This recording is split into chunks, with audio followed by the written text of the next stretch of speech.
Alors, bonjour à vous. La Fédération culturelle canadienne-française, la FCCF pour les intimes, vous souhaite la bienvenue sur Air Ouverte. Il est 9 heures à Vancouver et à Whitehorse. Il est 10 heures à Edmonton et à Saskatoon. Il est 11 heures à Winnipeg. Il est midi à Toronto, à Ottawa et à Montréal. Il est 13 heures à Moncton et à Halifax. Et il est même 13h30 à Saint-Jean-de-Terre-Neuve. Ici, à la place de la francophonie virtuelle, il est toutes ces heures-là. Ce pays, comme ce rendez-vous, est complètement tada. J'ai le plaisir de recevoir aujourd'hui Angèle Courville et Philippe-Emmanuel David qui nous présentent Si aujourd'hui pour demain, une exposition de photos sonores qui met en lumière des visions d'avenir inspirantes, conçue en étroite collaboration avec 22 communautés du Québec réparties dans 14 régions administratives. L'approche artistique novatrice de cette exposition explore les thématiques cruciales de l'éco-citoyenneté, de la culture et du territoire. Chaque photographie raconte une histoire unique, capturant l'essence même des aspirations et des défis auxquels ces communautés font face aujourd'hui, tout en posant un regard vers un avenir prometteur. Elle a été diffusée dans plus de 30 lieux au Québec, en France, et sera présentée à l'Assemblée nationale cet automne. Moi, j'imagine vraiment ce projet s'étendre dans la francophonie canadienne et acadienne, alors avis aux intéressés. En grande première, nous accueillons cette exposition d'art augmenté en ligne sur Air Ouverte et nous allons vous inviter à vous balader à travers cette expo interactive dans la salle d'à côté, juste après mon entretien avec mes invités. Alors, autrice, compositrice, interprète et musicienne depuis 20 ans, Angèle Courville s'est fait connaître dans le domaine de la chanson. Reconnue pour sa créativité débordante et sa sensibilité, elle explore le son en sillonnant des territoires en quête de néo-instruments de musique et capte des sons de l'environnement pour créer des paysages sonores et des œuvres musicales inusitées. Après ses débuts de guitariste, Philippe-Emmanuel David a diversifié ses compétences musicales et artistiques pour réaliser des projets de création hors normes, principalement en collaboration avec Angèle Courville. Citoyen et entrepreneur engagé dans son milieu, il a à cœur la santé intégrale des communautés et met à profit sa polyvalence et ses aptitudes en communication et en médiation culturelle pour la vitalité et l'affirmation de la culture. Alors, avant de recevoir Angèle et Philippe-Emmanuel sur la petite scène du Café Tada, cher public, je vous invite à appuyer sur la touche F frénétiquement pour lancer une salve d'applaudissements.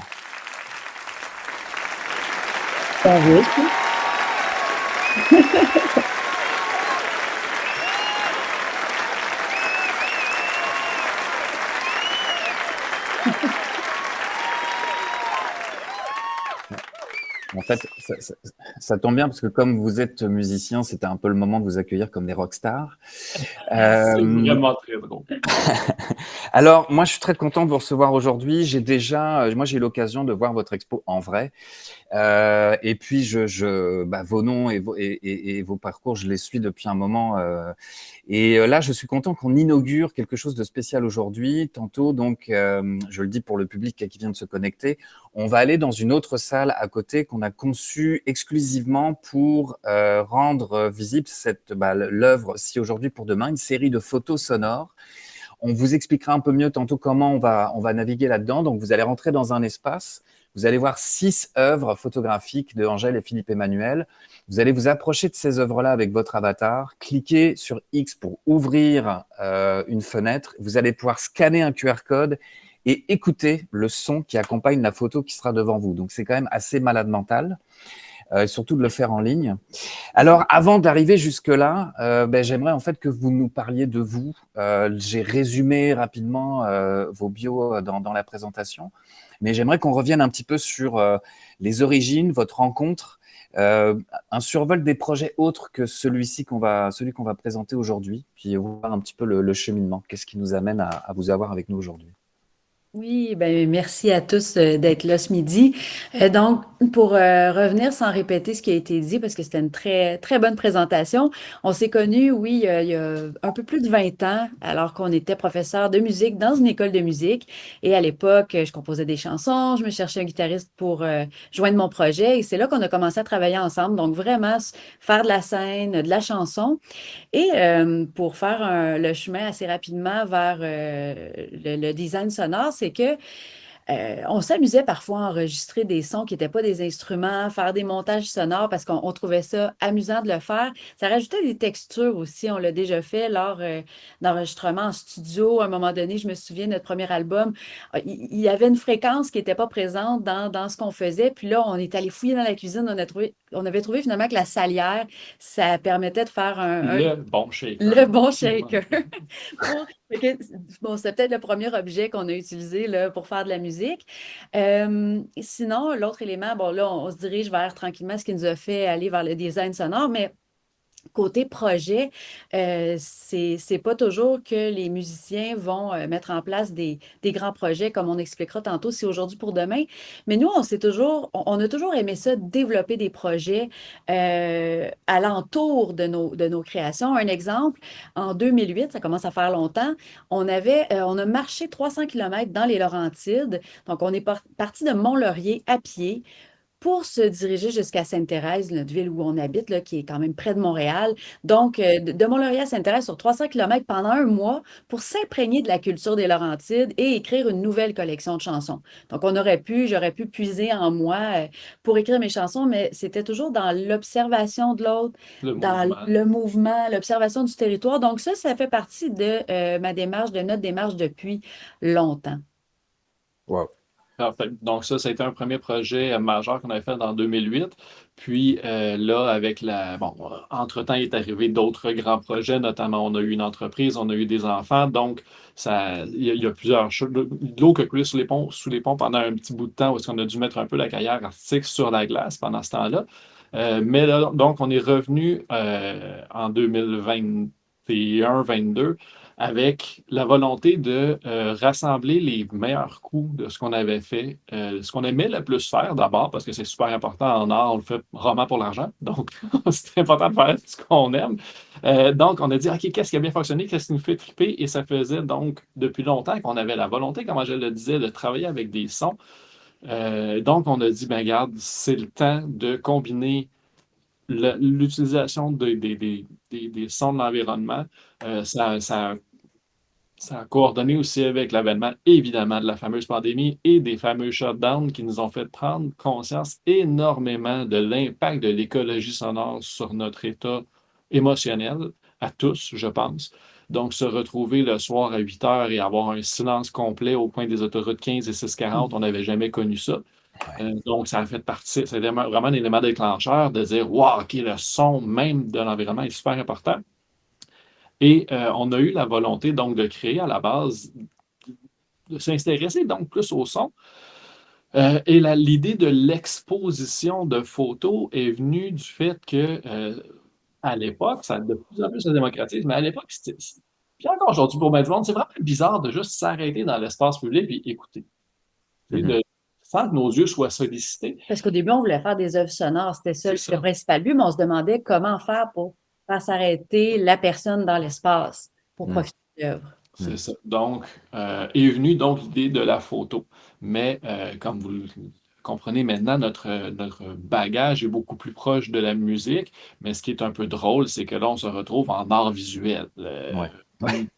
Dans les cases à cocher, c'est là que ça fit.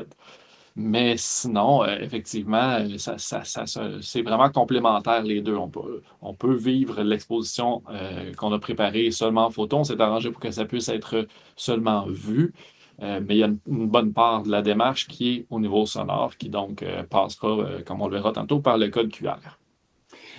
Puis, donc là, vous en êtes arrivé à la photo. Est-ce qu'il y avait eu d'autres projets précédemment? Vous aviez déjà abordé ce médium-là? C'est-à-dire que oui, OK, vous avez tout un background de musique, de création sonore. Puis je comprends qu'à un moment donné, c'est comme comment on crée un espace d'exposition. On veut que les gens s'arrêtent et écoutent. Bon, devant quoi? C'est quoi le type de dispositif? Est-ce qu'il y avait eu d'autres tentatives avant, si aujourd'hui pour demain, qui exploraient déjà, où vous commenciez avec de la photo? Est-ce qu'il y avait d'autres mises en scène, en fait, de vos travaux? C'est vraiment le premier projet. Par contre, ce qu'on va voir tantôt, c'est la première édition de C'est aujourd'hui pour demain. Il y a un avant, il y a un après. L'avant, c'était, on appelait ça une maquette ou un projet pilote. Ça, c'est vraiment, c'est ça. C'est pendant la pandémie, on ne pouvait pas sortir de notre région. Et là, on était sortis, puis on faisait des Ben, 15... sorti pas de On notre était sortis région, pas de notre région. de notre région, Alentour de chez nous, c'est là on était sortis avec une question, donc une idée en tête, hein. Le projet s'appelle Si aujourd'hui pour demain parce qu'on se pose des questions qui commencent toujours par C'est aujourd'hui pour demain et à laquelle, cette prémisse-là, on greffe une extension de questions. Par exemple, si aujourd'hui pour demain, on connaissait le nom de nos voisins. Ça en est une qu'on avait fait lors du projet pilote. Ou si aujourd'hui pour demain, on donnait à chaque arbre un nom. Donc là, ce qu'on faisait, c'est qu'on partait avec la mission d'aller exprimer ça par des photos et des sons. C'était juste 15 secondes de son au début et une photo. Donc, ça, on a fait une vingtaine parce qu'on était en 2020. Et puis, ça avait été exposé, on l'avait fait carré. Pourquoi on fait de la photo sonore, de la photo carrée? C'est parce qu'on s'est dit, on va se servir d'Instagram comme galerie. Donc, c'est un peu pour ça qu'on l'a fait, mais on aime bien le format carré maintenant. Donc, cette première édition-là a été tout simplement diffusée sur Instagram pendant quelques mois. On a travaillé avec Culture Laurentide et Culture Ottawa sur un projet, une incubation pour réfléchir davantage à ce projet-là et de voir comment on pourrait le faire autrement. Donc, il y a eu toutes sortes de façons auxquelles on a pensé, mais ce qu'on s'est dit, c'est on parle du territoire, on pose des questions. On ne veut pas juste rester dans le Grand Montréal pour aller questionner les gens, même si le bassin de population, c'est là qui est le plus fort. Il faut aller questionner les régions qui ont d'autres réalités. Ça va nous donner en plus l'occasion d'avoir une diversité au niveau des sons en allant vers d'autres territoires, la Gaspésie par exemple, là, tout le côté maritime. Donc, on a décidé finalement de l'étendre à la région, puis on a fait nos rockstars de nous-mêmes, c'est-à-dire nos artistes en art de la scène en faisant une tournée dans le visuel. Donc, bon. une première tournée pour aller créer. Là, peut-être que je passe par-dessus. En tout cas, je Ben, passe. moi, j'en reviendrais peut-être Oui, avec la volonté aussi qu'on avait à la base, l'espèce de philosophie qui sous-tend puis qui est en lien avec les questions. ouais, c'est une bonne idée. C'est qu'en fait, le projet s'appelle Si aujourd'hui pour demain parce que justement, encore une fois, pendant la pandémie, tout le monde se demandait bien quelle serait la suite du monde. Aujourd'hui, on la vit, mais donc, nous autres, on voulait poser une première série de questions. C'est pour ça que ça a pris la forme de questions. C'est qu'est-ce qu'on peut faire aujourd'hui en vue de demain? Et donc, aller voir, travailler avec des villes différentes pour voir dans chaque communauté, c'est quoi les bons coups, comme tu disais en intro, c'est quoi les bons coups, c'est quoi les enjeux qu'ils y vivent, et faire en sorte qu'au sein de l'exposition, qu'on ait d'une part un portrait peut-être, oui, du Québec, de différentes réalités, mais éventuellement aussi engager une réflexion commune, puis voire même une conversation peut-être commune qui pourrait se faire pour faire des échanges de bons coups. Tu sais, je donne un bref exemple qui ne sera pas dans la salle tantôt, mais à Chelsea, qui est une petite banlieue de Gatineau de 6 000 ou 8 000 habitants, ils ne sont pas énormes. Écoute, ils ont un transport actif en vélo, genre super mobilisé, qui mérite vraiment d'être connu, puis qu'on se dit, si les autres à 6 000 8 000 personnes sont capables de le faire, comment est-ce que ça se fait qu'une ville à 50 000 a un réseau de pistes cyclables complètement déficient, tu sais? Fait que donc, c'était des exemples comme ça qu'on voulait aller puiser pour apporter notre contribution en tant qu'artiste à une amélioration du monde. Il y a plein d'artistes qui ont cette volonté-là, puis il y a plein d'artistes qui le font très bien. Nous, c'est le moyen qu'on trouvait qui était le plus cohérent avec nos aspirations, nos valeurs et notre intention. Donc, c'était d'aller rencontrer ça. Un peu à la manière de ce que le film Demain avait fait, de passer par là pour proposer des pistes de solutions. Ça a été une influence quand même majeure, mais non volontaire, mais majeure. Oui, puis il y a un aspect, je dirais, ouais, participatif. Vous êtes vraiment littéralement allé sonder le terrain. Il y a quelque chose de cet ordre-là, puis ce que je trouve intéressant dans ces médiums entre photos et pistes sonores là, qui accompagnent ces photos. Il y a un aspect un peu arrêt sur image. Donc là, on revient un peu à cet aspect de la pandémie. On était tous vraiment en arrêt sur image, en arrêt d'activité. Mais les réflexions, elles, continuaient. Donc je trouve qu'il y a comme c'est ce qu'on retrouve un peu de manière symbolique dans ce projet-là. On est face à une image, on est face à un moment capturé et on vient alimenter d'une source sonore, on continue comme une réflexion. On a beau être à l'arrêt, on continue ce travail-là. En tout cas, c'est ce que j'ai vu, ce que j'ai détecté dans ce travail-là. Et il y a un côté un peu, vous êtes des arpenteurs, quoi. Vous avez été un peu des arpenteurs du Québec et c'est pour ça que je tendais la perche dans l'introduction aussi, parce que moi, je vois bien votre projet. Alors bon, là, il y a quand même, donc là, si je rappelle, il y a quand même une tournée. Vous avez fait plus de 35 expositions dans plus de 20 lieux. En tout cas, je ne veux pas me tromper dans les chiffres. Vous avez été lauréat des prix Numix en 2023. Vous avez fait une exposition à Annecy en France.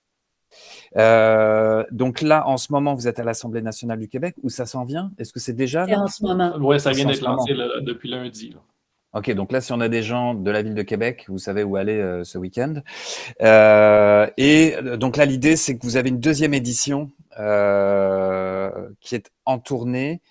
Et pour les 2 prochaines années, c'est que vous continuez, en fait, c'est un projet itératif, c'est que vous continuez de développer, vous continuez d'aller parcourir du territoire. Et c'est pour ça que je disais dans l'introduction, et ce qui je trouvais important de vous inviter aujourd'hui dans un Complètement Tada, parce que c'est vraiment pour rapprocher les projets du Québec et de la francophonie canadienne et acadienne, c'est que moi, je l'imagine tellement, votre projet, que ce soit en Colombie-Britannique, en Alberta, en Saskatchewan, enfin bon, en fait, dans toutes les provinces et territoires du pays. Donc, s'il y a du monde dans la salle intéressé, on se contacte après. Mais il y a vraiment...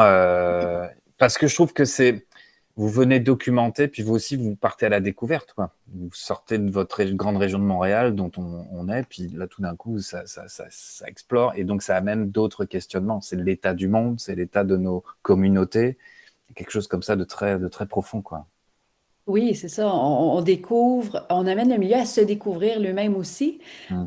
Mais nous, c'est sûr que plus on visite des pays, des paysages, des pays au sens figuré différents, plus on va chercher des sons différents, ça nous inspire, on devient comme des éponges du milieu. Puis, par exemple, quand on dit qu'on amène les communautés à se découvrir eux-mêmes, c'est que souvent, nous, c'est l'agent culturel de la ville qu'on va approcher pour présenter notre projet. Quelqu'un qui ne nous connaît pas du tout, on fouille souvent dans les villes qui ont des politiques culturelles parce qu'on sait qu'ils vont avoir une sensibilité Mhm. à notre Ce genre de projet, questionnement. à ce genre de questionnement-là, puis à toute la médiation culturelle qu'on amène. Fait que pour faire une histoire courte, comment on fonctionne, vraiment, c'est qu'on va appeler une ville, puis on présente le projet évidemment, mais on dit, toi, de Dolbeau-Mistassini au Lac-Saint-Jean, euh, c'est quoi ton identité culturelle ou plutôt, c'est quoi ta vision d'avenir ou c'est quoi ton projet extraordinaire sur lequel tu travailles en ce moment puis que tu veux faire rayonner dans le Québec, par exemple, pour montrer aux autres que hey, ça, c'est une bonne idée, on devrait le faire. Ben, à Dolbeau-Mistassini, justement, où on est allé sonoriser une usine de pâte et papier. C'est une ancienne ville mono-industrielle qui veut Ouais, utiliser une ville anciennement c'est ça, une mononucléaire. ancienne ville, c'est encore une ville, mais anciennement mono-industrielle, qui veut utiliser la chaleur qui est générée par cette usine-là pour alimenter des bâtiments autour. Des serres, des Donc, bâtiments municipaux. oui, c'est ça, des serres. Fait que quelle bonne idée dans cette ville-là, qui est quand même loin du centre, de faire ça. Puis on sait qu'il y a des bâtiments comme ça partout au Québec. Bien, si on prenait cette idée-là puis qu'on la transférait à nos réalités, bien, chacun pourrait s'améliorer. Et des fois, c'est des projets très dispendieux. Des fois, c'est des petits projets qui améliorent la vie. Puis, pourquoi on a fait aussi parce qu'au final, ce qu'il faut comprendre, c'est que c'est une exposition intermunicipale. Donc, on va créer une photo sonore par ville. Mm. On met ça ensemble pour créer une exposition qui fait faire un tour du Québec différemment. C'est comme, j'aime bien le mot off-tourisme, là. C'est un off-tourisme du Québec parce qu'on se dirige vers des villes où on ne se rendrait pas là, pour le plaisir, finalement, qu'on se rend. Parce que, tu sais, on ne pense pas, je vais faire 2 semaines de vacances à Drummondville, par exemple. Tu sais, Mm. on n'y pense pas, mais Drummondville, c'est une ville extraordinaire en culture en ce moment. Donc, c'est ce tour-là qu'on fait faire dans le Québec et ça a permis à des villes beaucoup plus petites, comme par exemple Tadoussac, qui sont 800 habitants, de participer à ce projet-là avec la même grosseur d'œuvre, la même qualité d'œuvre que Montréal. Mhm. Ils n'ont Mhm. pas des panneaux différents. La réflexion est là quand même. Fait que ça nous a permis d'aller un petit peu partout. Évidemment, en ce moment, ce qu'on aimerait faire, c'est développer une collection de photos sonores pour des plus grandes villes. Par exemple, Montréal, qui a 19 arrondissements, ce serait vraiment chouette de faire une tournée de photos sonores de la ville par quartier. Même chose à Québec, qui a plusieurs quartiers. Même chose que de se promener dans le Canada, faire un premier projet de photos sonores qui nous fait promener d'une province à l'autre, dans les réalités francophones différentes, avec des paysages sonores différents. Donc, Des accents différents aussi. oui, c'est ça, parce Mm. que des fois, on Mm. utilise la parole aussi. Mm. Mm. C'est, ouais. Puis là, justement, dans ce qui est à venir, donc, ok, alors imaginons effectivement que, en fait, c'est comme une sorte de cartographie, là, puis vous allez comme zoomer in dans Montréal avec les 19 arrondissements. On peut penser à Québec aussi.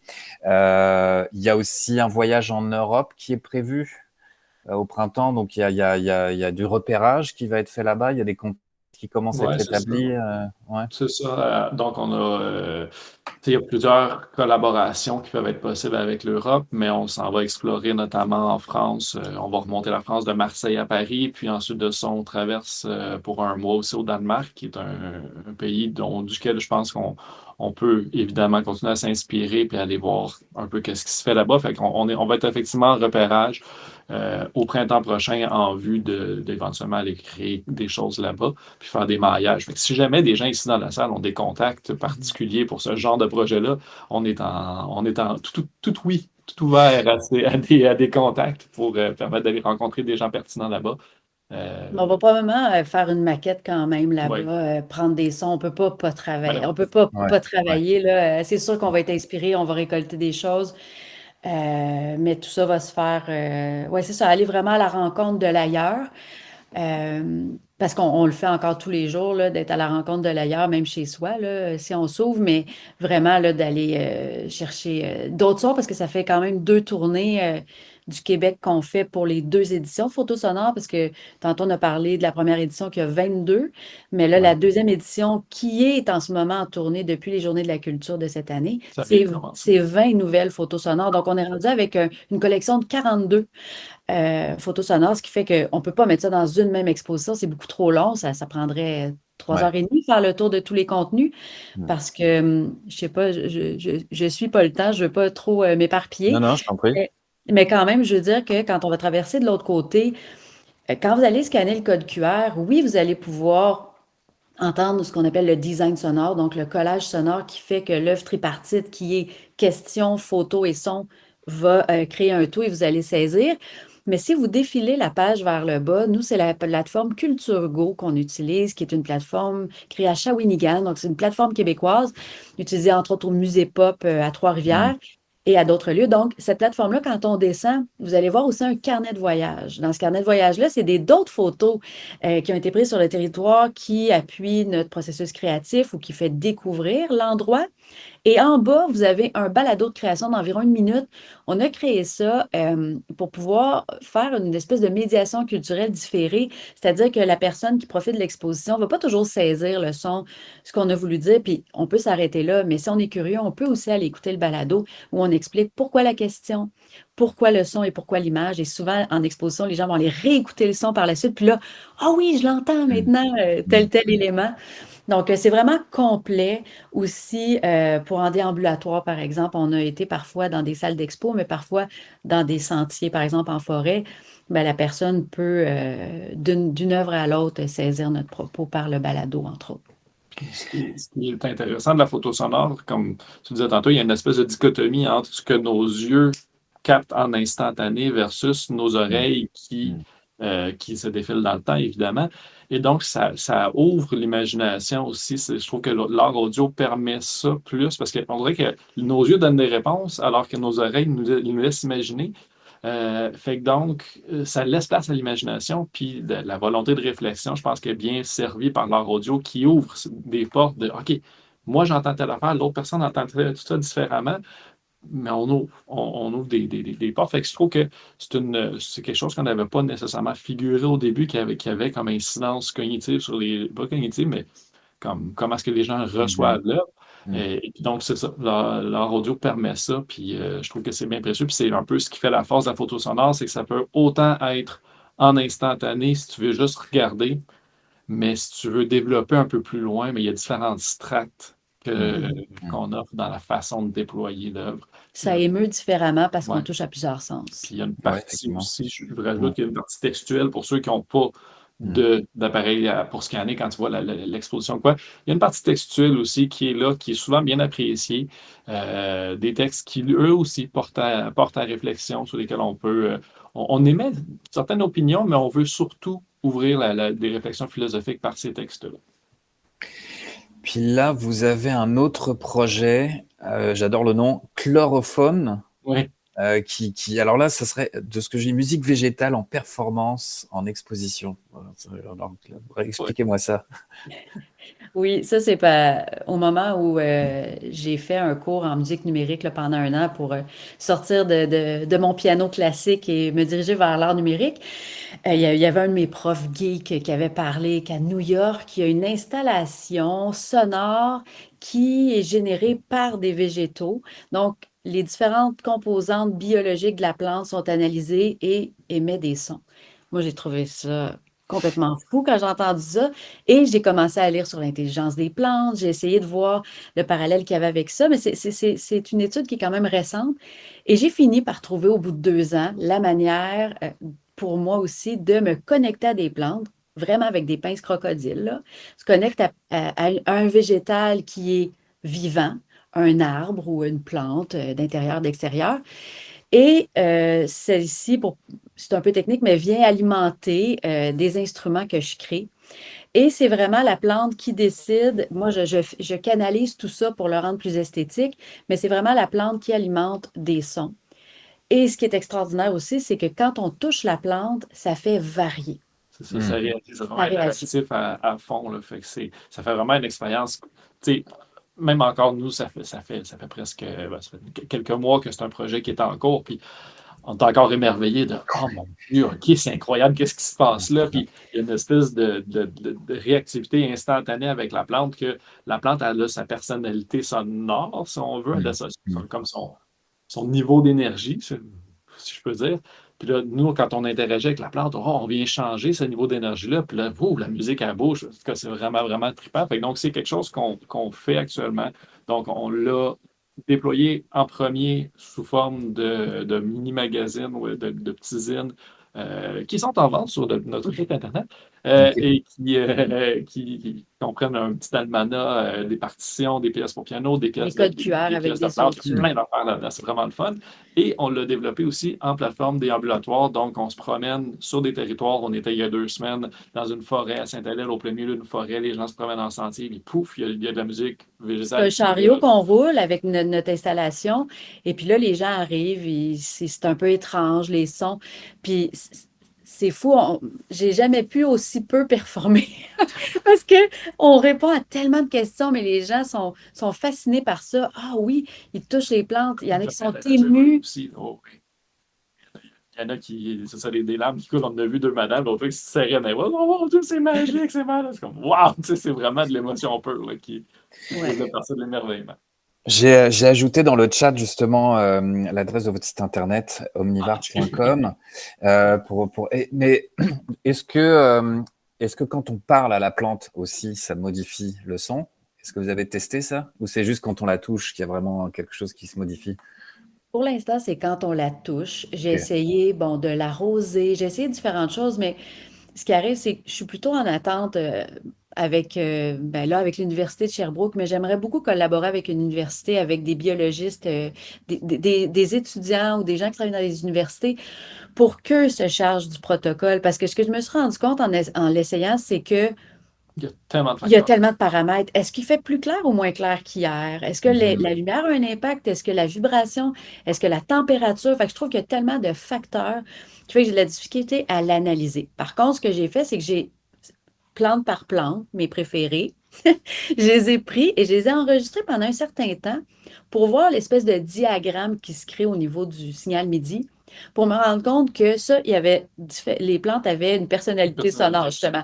Comme il y en a une que c'était tellement lent, sa façon de faire, c'est qu'elle montait de manière chromatique. Ça veut dire demi-ton par demi-ton, pou, pou, pou, pou, pou, pou, pou, pou, pou, jusqu'à très aigu pour chuter puis retomber grave. Comme Mais si elle respire. c'est ça, mais c'était tellement lent dans le temps que je ne pouvais pas le percevoir avant de l'avoir enregistré. Donc, Mhm. tu sais, j'ai fait ce premier test-là, mais c'est juste depuis mai qu'on est en performance là-dessus. Donc là, on est plus intéressé. On a fabriqué la plateforme, on va à la rencontre des gens. On a créé aussi des ateliers de fabrication de zines et de coloriage autour de ça. Mais c'est ça. On veut vraiment le présenter aux gens. Ça a un beau pouvoir dans l'espace public de sensibiliser les gens aux plantes. On se le fait dire à chaque fois. On est rendu à 6, 7 événements. Ah, hey, ça fait réaliser que c'est vivant, hein, des plantes. Mhm. Ou, tu sais, ce Mhm. genre de commentaires-là où, ouais, il faut faire attention, j'arracherai plus n'importe quoi. Tu sais, c'est des choses qu'on sait, mais que là, ça sensibilise vraiment et les gens le réalisent. Ça. Puis éventuellement, on verra si c'est possible, mais on aimerait ça éventuellement créer une installation ou une exposition de ça live, tu sais, C'est que le muséal. que la Ah ouais, plante soit ouais. avec du visuel un peu excentrique, du microscopique vraiment, par exemple, de graines ou en tout cas, ça reste encore à voir, mais ça fait partie de nos intentions d'exploiter ce potentiel-là de la musique végétale dans un contexte d'exposition aussi. C'est complètement flyé, c'est incroyable. C'est vraiment le fun. Ce que je vous propose, en fait, là, j'inviterai le public. C'est un petit peu le moment où, le moment privilégié où vous pouvez échanger avec nos invités. Si vous avez des questions, des commentaires, des interrogations, je vous invite à vous approcher de la petite scène pour avoir l'option de porte-voix, pour pouvoir échanger avec nous, parce que sinon vous êtes tous muets dans la salle. Et puis ensuite, on va aller se diriger dans la salle d'exposition et on va aller voir en fait des extraits de Si aujourd'hui pour demain. C'est 6 œuvres sonores de photos sonores qu'on a présentées. Alors, mais je voulais juste voir avec le public si vous aviez des questions, des envies d'échanger avec Angèle et Philippe Emmanuel. Si votre avatar est timide, vous pouvez poser votre question dans le chat. Il me fera plaisir de la relayer.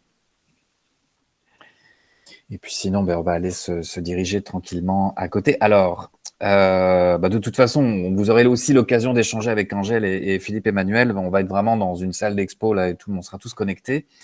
Alors, vous allez nous suivre, mais avant ça, en fait, pour remercier Angèle et Philippe Emmanuel, je vais vous demander de réappuyer sur la touche F pour envoyer une dernière salve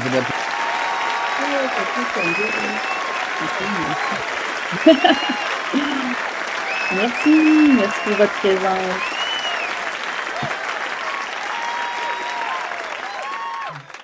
Alors maintenant, c'est le moment d'aller dans la salle d'expo. Donc, le plus simple, c'est d'utiliser les flèches de votre clavier pour vous déplacer. Si vous avez de la misère, je vais vous prendre par la main et on va aller dans la salle. Pour vous diriger, c'est là où vous voyez l'avatar enregistrement à haut. Vous vous dirigez vers cette porte-là et on va passer de l'autre côté. Alors, venez avec nous. Alors, voici un peu les instructions, parce que c'est un petit peu, c'est comme une première d'une expo sur Air Ouverte. Alors, vous voyez en fait les 6 œuvres photographiques de Si aujourd'hui pour demain, qui est le nom de ce projet-là. Quand vous approchez votre avatar d'une de ces photos-là, vous allez voir une pop-up, ça va vous demander d'appuyer sur la touche X. Vous appuyez sur la touche X et ça va vous ouvrir une fenêtre. Et cette fenêtre-là va vous montrer la photo, là, cette fois-ci pas pixelisée, et vous voyez un code QR sur la partie droite. Vous allez pouvoir scanner le code QR avec votre appareil mobile, et ça va donc vous ouvrir la page dédiée à cette œuvre-là, et vous allez pouvoir écouter l'audio pendant que vous regardez l'image, et donc découvrir ce projet. Si vous avez de la misère, venez me voir.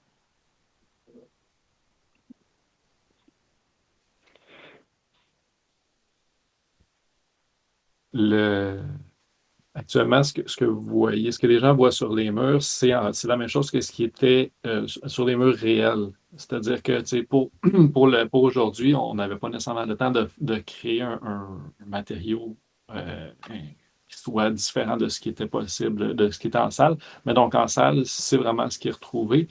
Et je ne sais pas à quel point les gens m'entendent ou pas actuellement, mais Oui. vraiment une volonté de créer une exposition qui générait le maximum d'idées, le minimum de déchets. Donc, on a décidé de faire imprimer sur des cartons 100% post-consommation avec des encres végétales, dans un souci d'éco-responsabilité aussi, pour qu'en fin de vie, l'exposition, qui est de toute façon, elle a une durée de vie temporaire de toute façon, elle ne sera plus là dans 30 ans, qu'elle puisse être recyclée ou compostée à la limite par la suite. Il n'y a aucun déchet suite à l'exposition. Et ça permettait aussi à ce que chaque lieu d'exposition reçoive sa propre flotte, ce qui facilitait beaucoup la logistique par rapport à dire on fait des impressions sur Sintra, on les fait tourner à travers tout le Québec. C'est surtout qu'on pouvait avoir plusieurs expositions en même temps, C'est ça. puis ce qui amenait moins de gaspillage aussi au niveau des déplacements, parce que quand on a fait, par exemple, l'Est du Québec, ben, on s'est dirigé en tournée. Chacun avait déjà installé sa flotte, donc les expos étaient là tout le long. Ce sera ça aussi cette année. Donc, c'était plus pratique de cette façon-là. Puis même pour prolonger la durée de vie, quand on fait livrer la flotte, c'est un simple anneau de cartable qui fait qu'ensuite, une fois décroché du mur, il perçait des trous. Puis on dit, mettez-le à votre bibliothèque. Ça constitue finalement un gros livre, un catalogue d'expos. Ouais. Donc, on a essayé vraiment de la faire vivre. On essaie de la faire vivre au maximum. Et évidemment, tous les sons que vous entendez dans les montages sonores ne sont que des sons des environnements visités. Donc, si vous êtes à Tadoussac, on ne s'est jamais permis d'aller chercher, ne serait-ce même qu'un cri de mouette de Rimouski pour aller faire Tadoussac. Mhm. Pas de cri de mouette dedans. Mais donc, on avait vraiment un souci d'aller utiliser l'écologie sonore du lieu visité, évidemment. Des fois, évidemment, on a transformé certains sons. On a parfois inversé des sons, ces choses-là. On travaille avec l'audio, mais ça se voulait vraiment une volonté d'utiliser la matière sonore brute de l'environnement dans lequel on se trouvait. Dans le chat, écoute les commentaires, c'est merci beaucoup pour cette expérience. Les sons sont incroyables. Et Marie-Josée qui confirme qu'elle a réussi. Donc, Ouais. Merci pour vos commentaires. Ça fait plaisir de vous entendre. Muriel qui dit par exemple, j'ai du mal parfois à faire la différence entre le son de la plante et le son de la forêt. Et qui renchérit en disant les sons sont incroyables. Combien d'heures de banques sonores vous avez accumulées? En heures, c'est dur à dire parce que. Ou en gig ou en, je sais pas. Je pourrais peut-être plus te dire en gig, ouais, c'est ça. Ben, soit en gig ou soit se dire qu'on a en moyenne peut-être 50 sons par lieu. Ouais. Ça veut dire 50 fois. 50 enregistrements, mais tu sais, tu as des enregistrements qui vont durer 1 seconde, d'autres qui vont durer 2 heures et demie, tu sais, fait que dépendant de nos besoins, mais tu sais, chaque montage sonore durant 1 minute ou deux, dans 1 à 2 minutes, ben, c'est un condensé, effectivement, de beaucoup plus de sons que ça, tu sais, puis on crée on crée des histoires, des inventions sonores qui font qu'à un moment donné, tu peux te retrouver pour ne faire, par exemple, qu'un mur qui s'écroule.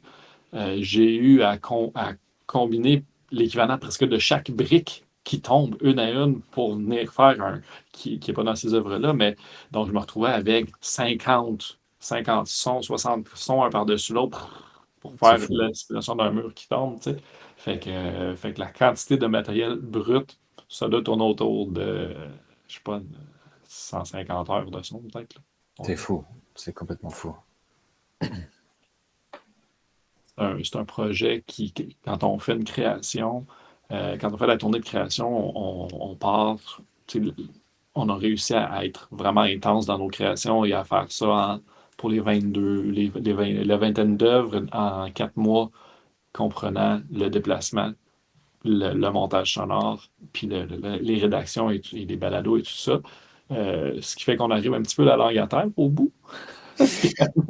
C'est quand même beaucoup de temps pour chaque œuvre, mais c'est ça, c'est peut-être le prix à payer d'inventer un nouveau médium. C'est qu'on développe des manières de travailler aussi là, au fur et à mesure.